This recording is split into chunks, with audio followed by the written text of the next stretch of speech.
बिस्मिल्लाहिर्रहमानिर्रहीम। अस्सलाम वालेकुम नाज़रीन। असद उमर ने चेयरमैन कायमा कमेटी बराए ख़जाना से इस्तीफ़ा दे दिया। स्पीकर कौमी असम्बली असद कैसर ने असद उमर का इस्तीफ़ा कबूल कर लिया।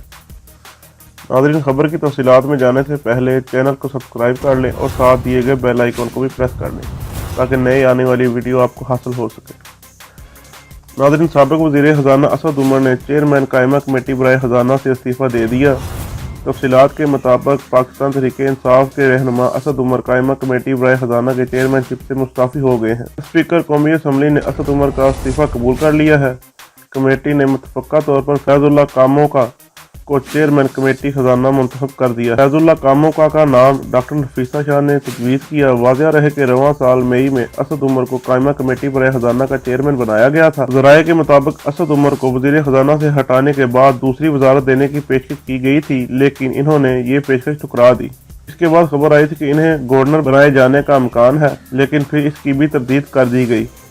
अलबत्ता इसके बाद असद उमर को चेयरमैन कायमा कमेटी बराए ख़जाना बना दिया गया।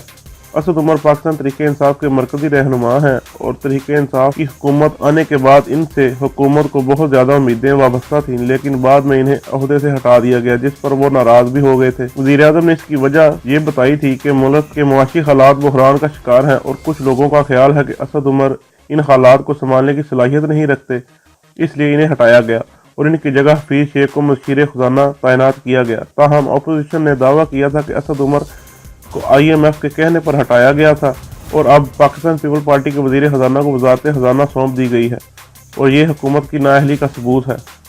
और आज असद उमर ने चेयरमैन कायमा कमेटी बराए ख़जाना से भी इस्तीफ़ा दे दिया है।